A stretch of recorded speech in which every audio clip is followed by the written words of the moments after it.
요한복음 14장 이제 이 말씀은 예수님의 다락방 강화인데요. 이제 예수님께서 이 말씀을 하시고 15장에 포도나무 또 이야기를 하시고 그것이 어떻게 합니까?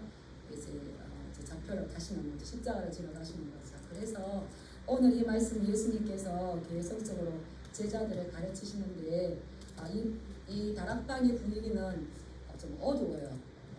이제 이 제자들은 예루살렘에 와서 굉장히 이제 입성할 거라서 좋아하게 되는데 예수님은 계속 이상하게 제자들을 발을시키시더니 조금 제자들이 조금 놀라웠죠.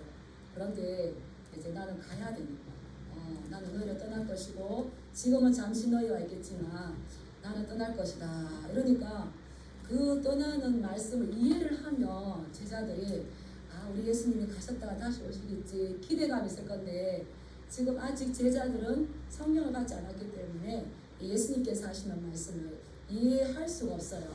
이해하지 못하는 말을 들을 때 우리가 얼마나 어지럽고 이 방향 감각이 없잖아요.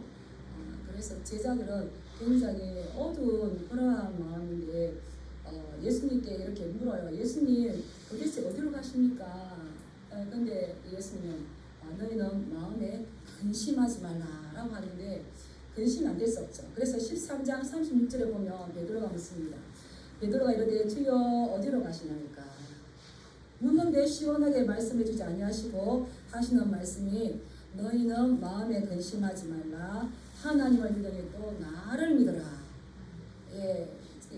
영문을 모르는데 하나님을 믿으니 또 나를 믿으라면 믿어지겠습니까? 또 이제 14장 5절에 또 도마가 이렇게 물어요. 주여 주께서 어디로 가시는지 우리가 알지 못하거늘 그 길을 어찌 알겠사옵나이까? 이렇게 이제 묻는 겁니다. 근데 예수님께서 너희는 마음에 근심하지 말고 하나님을 믿으니 또 나를 믿으라. 또 13장에서는 예수님께서 제자들을 사랑하시되 끝까지 사랑하신다. 이렇게 말씀되어 있는데 예수님께서 마음에 근심하지 말라 하실 때는 근심하지 마시기 축복합니다. 아멘. 지금 상황에서 정말 마음이 근심되고 괴로울 분은 누구겠습니까? 이제 내일이면 십자가를 지실 예수님이세요. 근데 너희는 마음에 근심하지 말라 이렇게 말씀하시는 건 이 문제를 해결할 수 있으실까요? 없으실까요? 마음의 근심 해결할 수가 있어요. 그래서 예수님께서는 내가 떠나가는 것은 너희들에게 유익하기 때문이다. 그런데 너희들이 지켜야 될 한 가지 계명이 있다는 것을 말씀하시는 거예요. 쭉 어디로 갑니까? 내가 길이요 진리요 생명이니 나로 말미암지 않고는 내게로 오자고 쭉 이게 말씀하시다가 아주 중요한 말씀을 하시는데 예수님께서 이제 떠나가시기 전에 제자들에게 당부를 하십니다. 그것이 우리가 읽었던 15절 말씀이거든요. 15절에 너희가 나를 사랑하며 나의 계명을 지키리라. 예수님을 사랑하시는 줄 믿습니다. 그 사랑의 결과는 뭐로 나타납니까? 계명을 지키는 거예요. 이제 그 계명이 뭐냐? 우리가 잘 알듯이 13장 34, 35절 말씀이 있어요. 말씀에 새 계명을 너희에게 주노니 너희가 서로 사랑하라. 그런데 이제 이 새 계명은 좀 다르죠. 내가 너희를 사랑한 것 같이 너희도 사랑하라. 너희가 서로 사랑하면 이로써 모든 사람이 너희가 내 제자인 줄 알리라. 그래서 우리는 예수님 사랑합니다. 예수님 사랑합니다. 이것이 어떤 다른 많은 일을 하고 산을 옮기고 자기 몸을 불쌍하게 내주는 이러한 액션이 아니라 뭐라는 겁니까? 계명, 말씀. 우리가 신명기 읽고 있잖아요.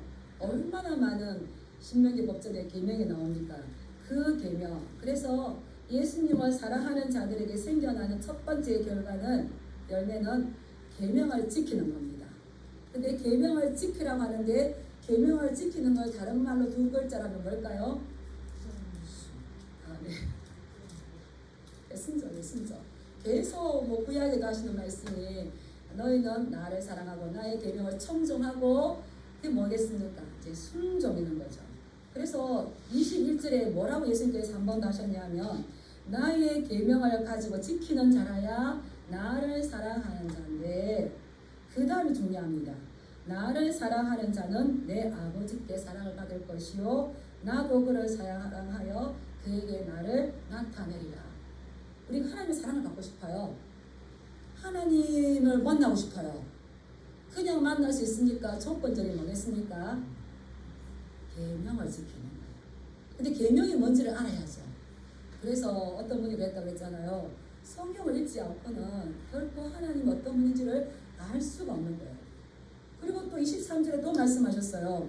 예수께서 대답하여 이르시되 사람이 나를 사랑하면 내 말을 지키리니.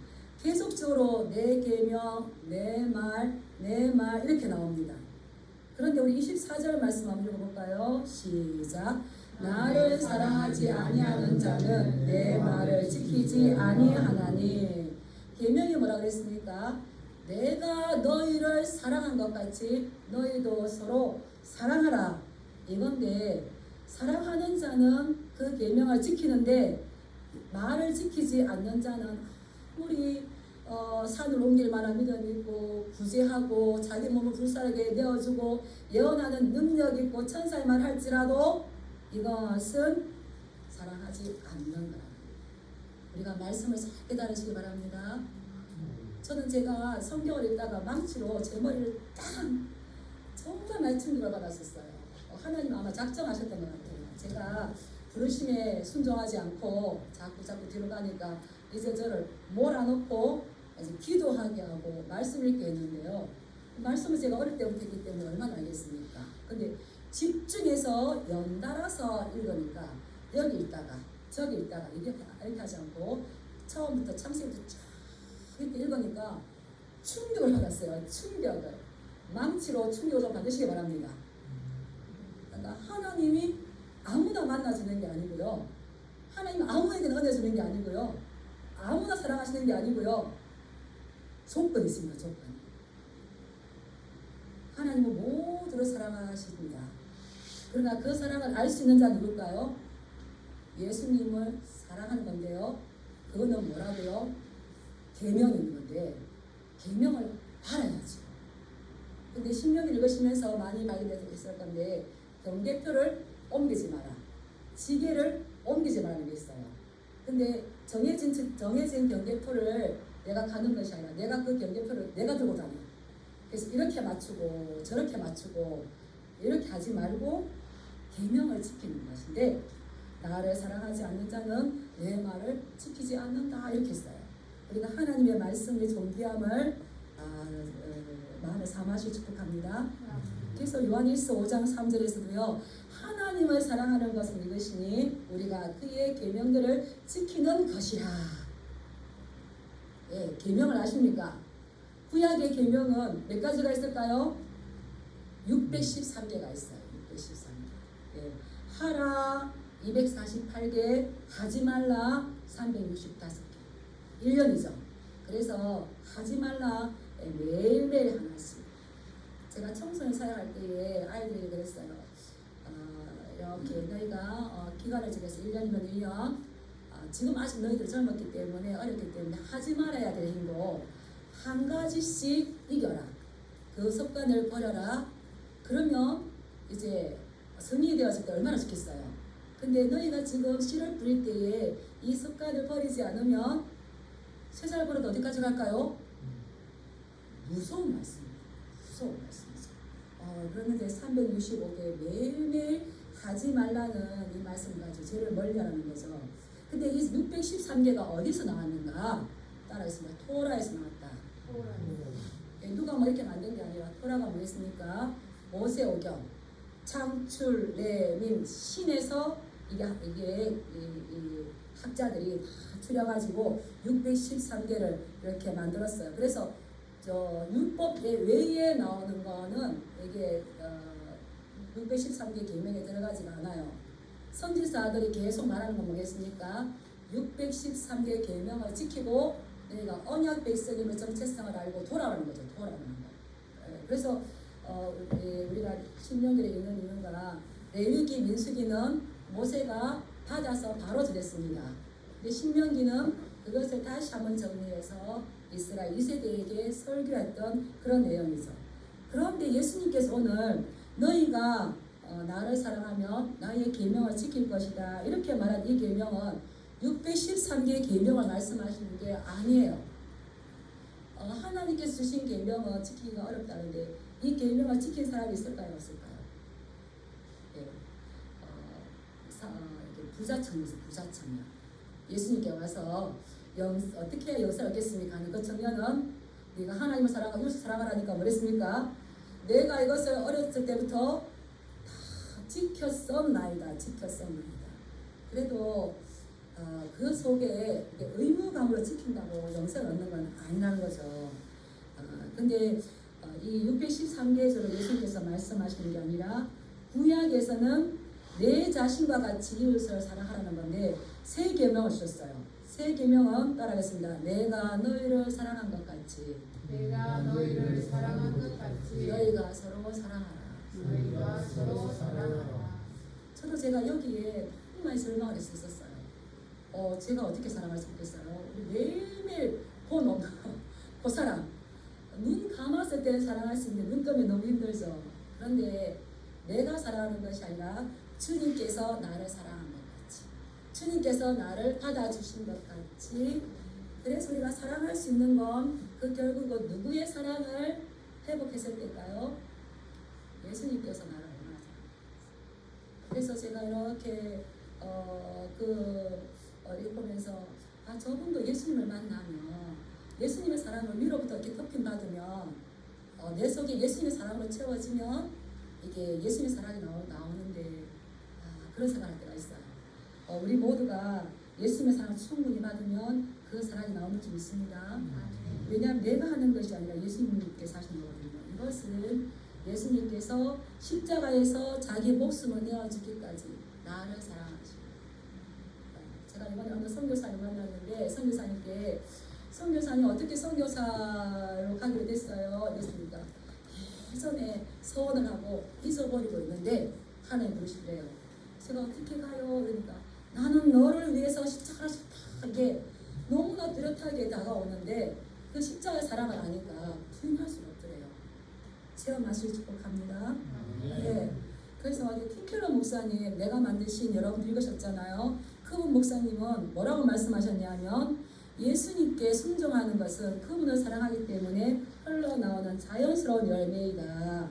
따라서 우리가 누군가를 사랑하지 못하고 있다면 율법을 더 열심히 안 지켜서가 아니라 나를 향한 예수님의 십자가 사랑을 잊었기 때문이다. 이 예수님의 순종 계명을 지키는 건 그냥 자연스러워요. 우리 남자분들의 사랑이 이제 다르죠. 여자분들보다 남자분들의 사랑할 때 어땠습니까? 제가 김정문을 보니까 오지만 해도 막 밤늦게 와요. 저는 너무나 편안하게 잘 있는데 밤늦게도 전화해가지고 무슨 큰일 있는지 거리가 상당히 멀었거든요. 그런데 사랑하지 않는데 오라면 오겠습니까? 제가 안 불러도 와요. 그거는 사랑하기 때문인 거죠.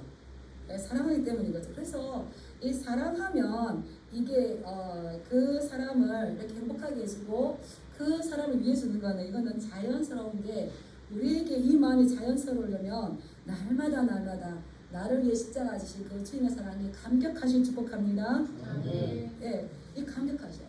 그래서 그 613개조 사랑이 얼마나 어려운지를 안다면 예수님께서 율법의 완성을 이루시고 너희가 내가 너희를 사랑하는 것처럼 너희가 서로 사랑하라. 그냥 사랑하면 돼. 또 안 될 때는 나를 꺾으면 돼.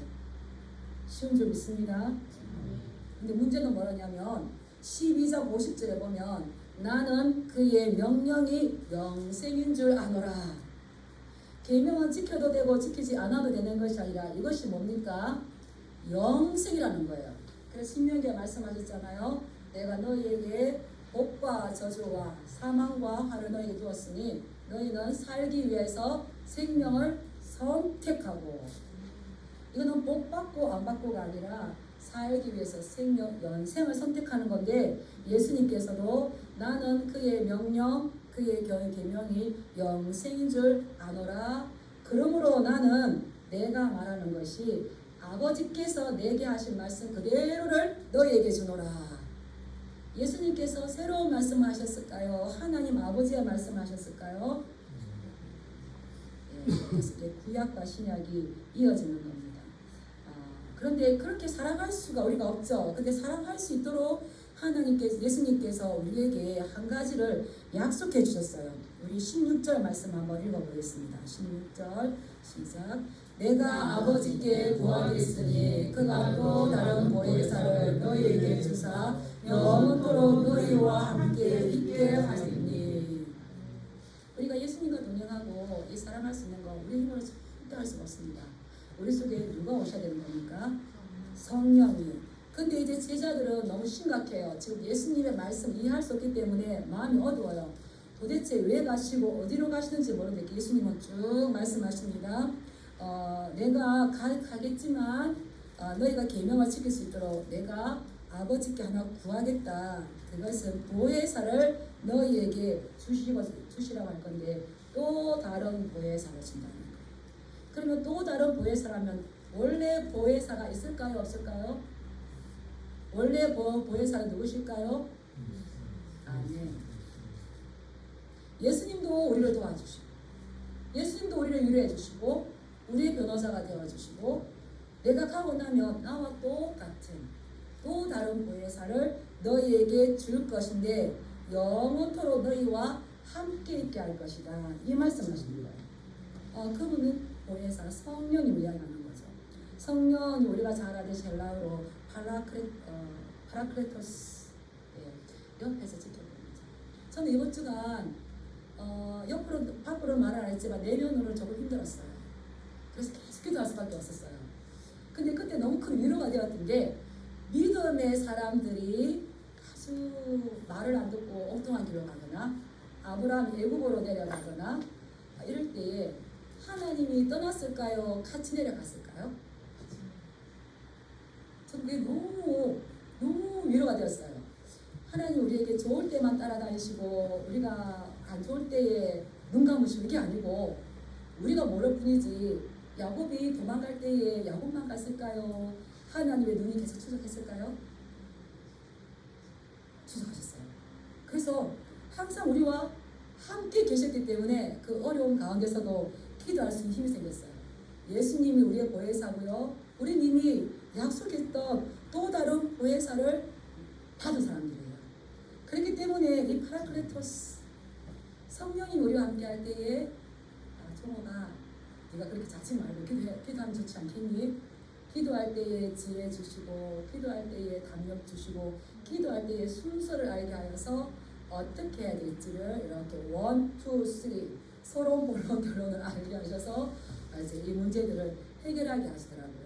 그거는 누가 저의 마음을 두드리고 누가 저의 마음을 움직인 걸까요? 우리 육신은 자고 싶고 편안하게 싶고 하는데 성령님께서 일을 하시기 위해서 우리 마음을 똑똑 두드려요. 그때 마음을 활짝 내시고 성령님 초청합니다. 성령님 환영합니다. 하시기 바랍니다. 그럴 때 성령님이 우리 마음에 들어오셔가지고 옆에서 지켜보시고 그리고 이제 우리가 힘을 얻도록 우리가 하다가 또 아닐 때는 이렇게 안돼 이렇게 보호해 주시고 이러시는 줄 믿습니다. 너희를 영원토록 떠나지 않도록 너희에게 영원토록 떠나지 않도록 내가 보혜사를 너에게 보내주도록 아버지 앞에 구할 건데 그분은 누구냐? 따라하겠습니다. 진리의 영이다. 진리의 영이다. 예, 그분은 진리의 영이에요. 그래서 진리를 우리에게 전해주는 영이에요. 그리고 이 진리가 무엇인지 우리에게 깨닫게 하는 거예요. 진리가 뭡니까? 예수님이 진리시고요. 아버지의 말씀은 진리입니다. 성령님이 없으면 예수님의 말씀 깨달을 수가 없어요. 성령님이 없으면 예수님이 누군지 알 수가 없어요. 그런데 진리의 영이 내게 오시면 말씀을 생각나게 하고 예수님이 하신 일들을 기억나게 하는 줄 믿습니다.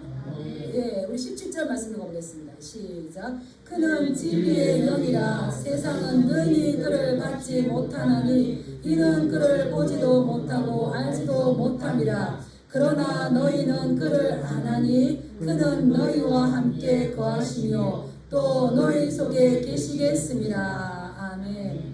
진리의 영인데 세상은 진리의 영을 받지 못해요. 진리의 영이 누군지도 알지도 못해요. 그런데 너희는 내 제자인 너희는 너희와 진리의 영이 함께할 것이고 진리의 영이 너희 속에 계신다. 세상은 모릅니다. 어떻게 이 진리의 영을 알 수가 있겠어요? 세상은 철저하게 눈에 보는 것들로 판단하죠. 물질주의적이죠. 그래서 보지 못하는 것들에 대해서는 의심하고 이거를 입증하라고 합니다. 또 본다고 해도 이 진리의 영을 받아들일 수가 없어요. 그런데 우리는 베드로가 그랬잖아요. 너희가 예수를 보지 못하였으나 사랑하는도다. 보고 믿으십니까? 진리의 영이 우리 속에서 가르쳐 주시니까 믿으십니까? 다 계시는 거예요. 진리의 영이 다 계시는 거예요. 이 세상은 그거를 알 수 없어요.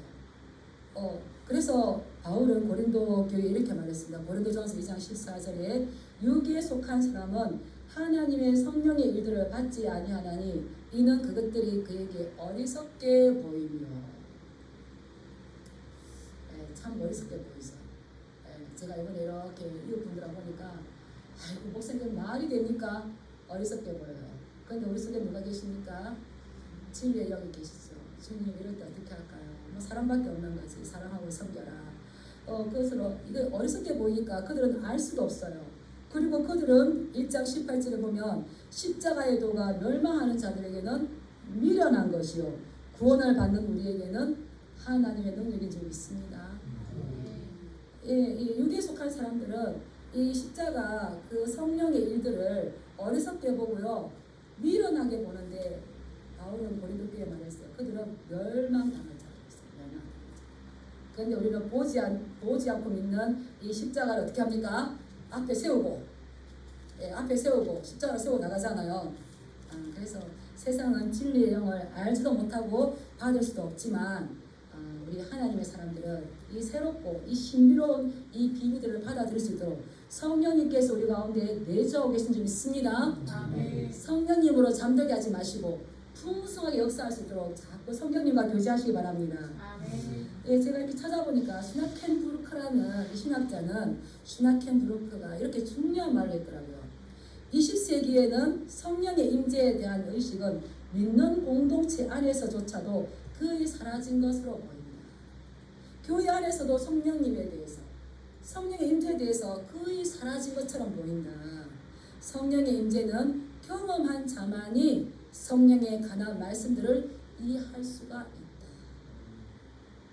이거는 성령의 임재를 경험하지 않고는 이해할 수가 없어요. 이게 영이 없는데 육에 속한 사람이 어떻게 영의 일들을 하겠어요? 눈에 보이지 않는데 어떻게 믿을 수가 있겠어요? 그러나 우리는 성령님과 동행하는 줄 믿습니다.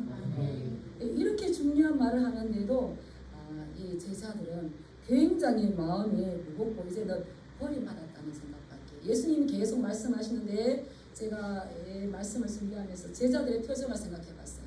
예수님이 이제 떠날 거기 때문에 이제 너희가 남겨진 자로 해야 될 일들을 이야기하는데 이 제자들은 예수님 도대체 어디로 가십니까? 왜 가십니까?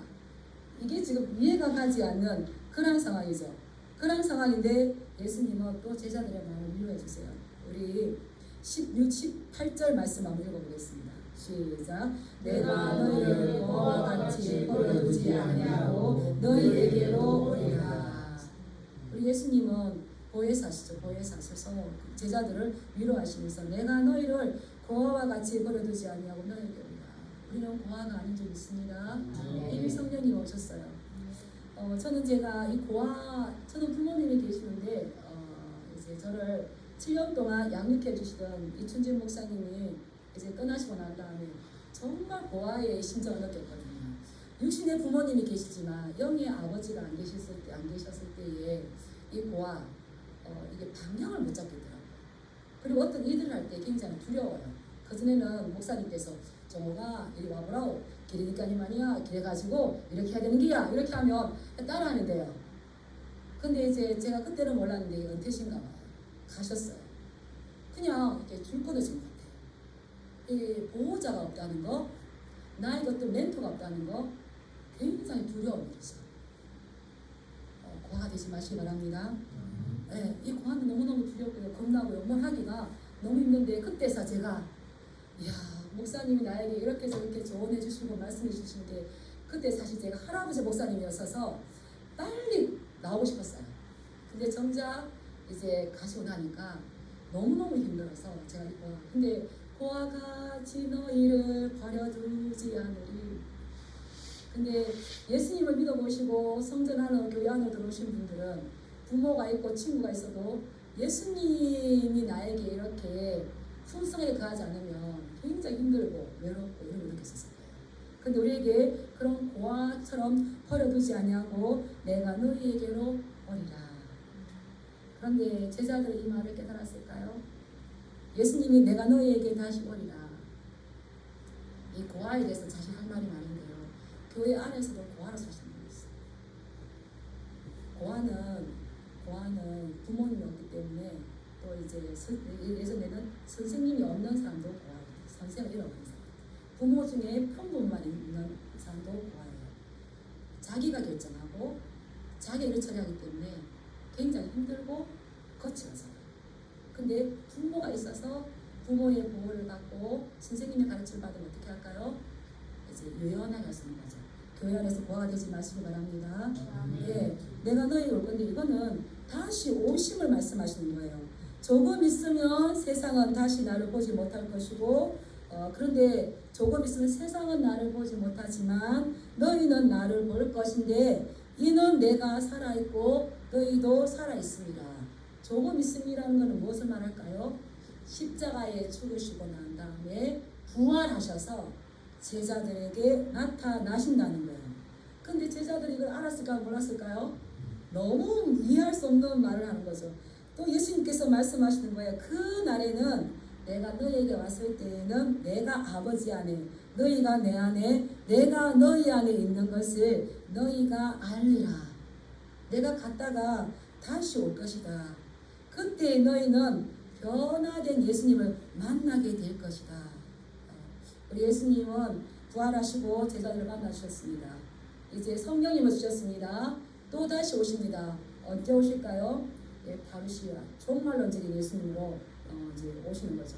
그래서 내가 다시 살아나서 너희는 그때 살아있을 것이고 내가 너희를 만나면 내가 아버지 안에 있는 것처럼 너희는 내 안에 있고 나는 너희 안에 있어서 너희들의 삶이 변화되어서 새로운 삶, 성령에 의해서 새로운 부활 생명의 삶을 살아가게 될 것이다.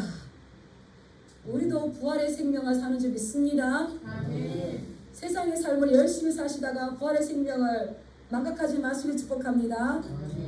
문제는 뭐라냐면 예수님이 이러한 사람만 만나신다는 거예요. 오늘 우리가 이 교동문 할 때도요. 여호와는 그를 경외하는 자, 곧 그의 인자심을 바라는 자들을 살피사. 우리는 내가 계명을 안 지켜도 물론 사랑하시죠. 돌아오라 하시는데 우리 21절 말씀 한번 읽어보겠습니다.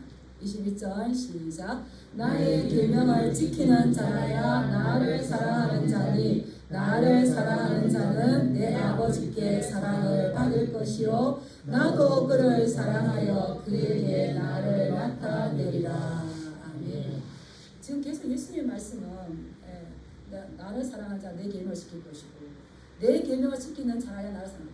계속 이제 이 말씀을 하시는 거예요. 그래서 나를 사랑하는 자, 내 계명을 지키는 자, 이게 무슨 말이냐면 지킨다. 소유한다는 말이 아니라 한번 따라하겠습니다. 마음으로 붙잡는다.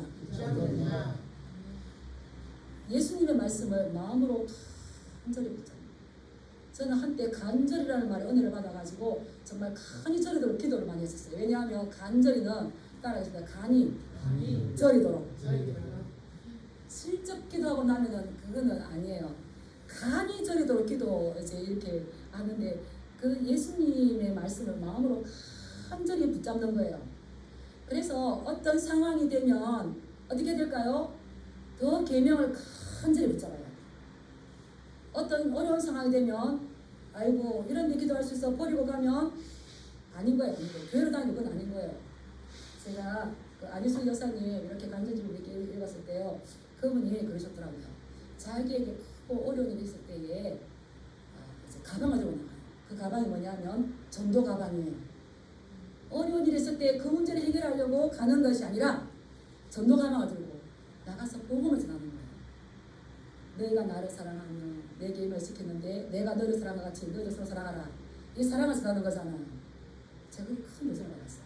어려운 일이 있을 때 문제 해결을 쫓아다니지 마시고 예수님의 계명이 뭔지 지금 여기서 내가 놓치고 있는 게 뭔지 발견하시고 그것을 간절히 붙잡으시기 바랍니다.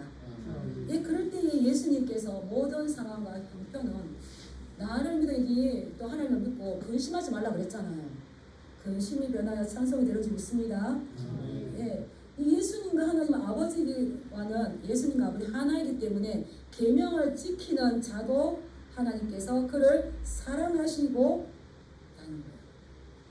그래서 이제 그러한 사람도 말씀에 순종하면서 예수님이 나를 사랑했듯이 이 사랑을 흘려보내는 사람이 있는 거죠.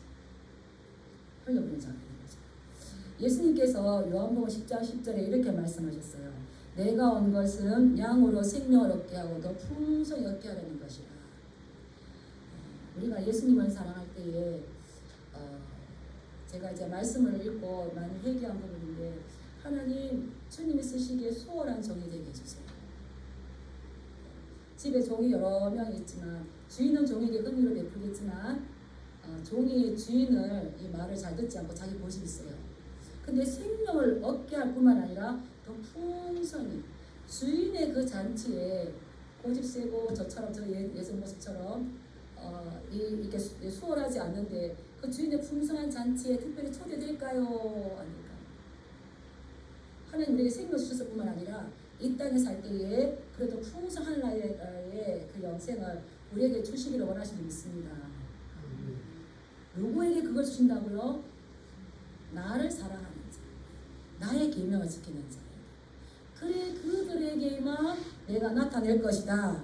이렇게 하니까 22절에 가롯 아닌 유다가 주여 어찌하여 자기를 우리에게로 나타내시고 세상에는 아니하려 하시나이까.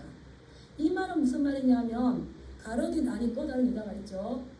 유다의 자기 생각과 예수님의 말씀이 지금 상충되는 거예요. 자기가 믿는 그 하나님의 말씀은 마지막에 모든 사람에게 다 하나님의 사랑을 나타낼 거라고 생각했어. 근데 예수님은 뭐라 그랬어요? 나의 계명을 지키는 자라야 나를 사랑하고 나도 그에게 나를 나타낼 것이다. 예수님의 말씀 잘 생각해 보시기 바랍니다. 모두에게 사랑을 나타낸다 그랬습니까? 나를 사랑하는 자에게만 내가 나타난다고 그랬습니까? 그러니까 이 가롯이 아닌 유다가 있잖아요. 주여 자기를 예수님을 우리에게는 나타내시고 세상에는 왜 나타내지 않습니까? 이해가십니까? 우리 성경을 제대로 하시고 그리고 예수님께서 말씀하십니다. 23절 읽어볼까요? 시작. 예수께서 대답하여 이르시되 사람이 나를 사랑하면 내 말을 지키리니 내 아버지께서 그를 사랑하실 것이요 우리가 그에게 가서 그들을 그와 함께 하리라. 예, 예수님께서 지금은 세상이 나를 보지만 잠시 후에는 나를 보지 못할 건데 예수님께서 부활하시고 난 다음에 모든 사람을 찾아갔으니까 제자들을 찾아갔으니까 특별히 사랑하는 여인들 찾아갔습니까? 제자들과 여인들만 찾아갔습니다. 세상은 부활하신 예수님을 못 봤습니다. 그런데 이제 대제사장적인 기도에서 그 제자들의 말을 듣고 믿게 될 우리를 위해서 기도하셨죠.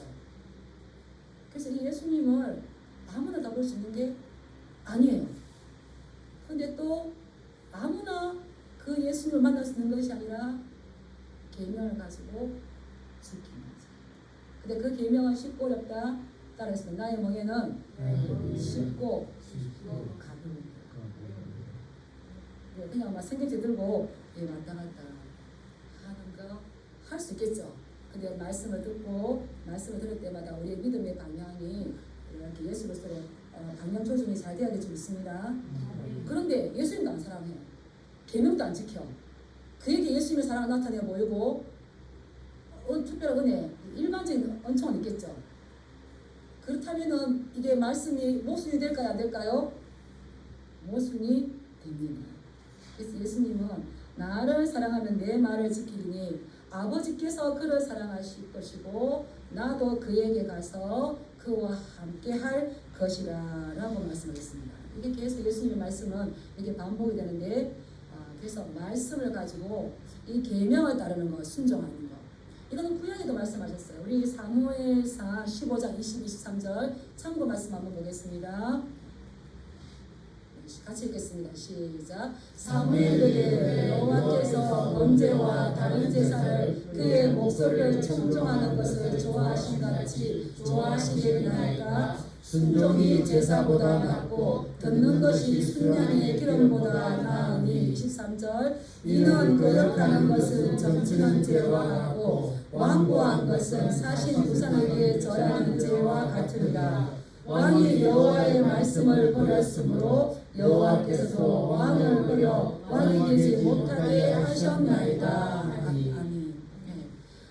이 사무엘을 통해서 이 순종하지 않는 것이 얼마나 위험한 것인지를 이게 보여주고요. 순종하지 않는 것은 거역하는 것이고요. 이 순종하지 않는 것은 완고한 것과 같은데 이 거역하는 것은 점치는 죄와 같아요. 하나님의 뜻을 알고도 의도적으로 따르지 않는 이 거역은 이 점치는 죄죠. 이스라엘 땅에서 뭘 하냐 될 거죠. 이것은 하나님을 모독하는 것이고요. 완고하다는 것은 자기 생각과 고집을 꺾지 않는 이 완고함은 우상에게 절하는 것 같죠. 그래서 뒤에 이 사울에게 뭐라고 말합니까? 왕이 여호와의 말씀 계명을 버렸으므로 여호와께서도 왕을 버리겠습니다. 이렇게 되는 거죠. 그런데 이 말씀은 우리가 지키기 어렵지 않다고 했습니다. 우리 신명기 30장 11절 14절 말씀 한번 띄워주시기 바랍니다. 우리 같이 읽을게요. 시작. 내가 오늘 내게 명령한 이 명령은 내게 어려운 것도 아니요 먼 것도 아니라 하늘에 있는 것이 아니니 내가 이르기를 누가 우리를 위하여 하늘에 올라가 그의 명령을 우리에게로 가지고 와서 우리에게 들려 행하게 하려 할 것이 아니요 이것이 바다 밖에 있는 것이 아니니 내가 이르기를 누가 우리를 위하여 바다를 건너가서 그의 명령을 우리에게로 가지고 와서 우리에게 들려 행하게 하려 할 것도 아니라 오직 그 말씀이 내게 매우 가까워서 내 입에 있으며 내 마음에 있음즉 내가 이를 행할 수 있느니라. 아멘. 이 말씀이 너무 멀리 있어가지고 너무 거창하고 너무 막 위대해서 우리가 지킬 수 있다 없다? 없다고 말하지 말라는 거예요. 이 말씀은 너에게 너무 가까워서 지금까지 들었고 지금까지 읽었고 지금까지 알기 때문에 이미 너의 마음에 있기 때문에 행하고자 하면 그 말씀을 누구나 행할 수 있다는 말씀. 이것이 신명기에만 말한 게 아니라 바울도 말했어요. 우리 로마서 말씀 보겠습니다. 로마서. 예수님께서 나의 멍에는 싣고 가볍게 이렇게 했잖아요. 우리 한번 읽어볼게요. 시작. 믿음으로 말미암아 너희는 이같이 말하되 내 마음에 누가 하늘에 올라가겠느냐 하지 말라 하니 올라가겠느냐 하면 그리스도를 모셔 내려는 것이요 혹은 누가 무적이게 내려가겠느냐 하지 말라 하니 내려가겠느냐 하면 그리스도를 죽은 자 가운데서 모셔 올리려는 것이요.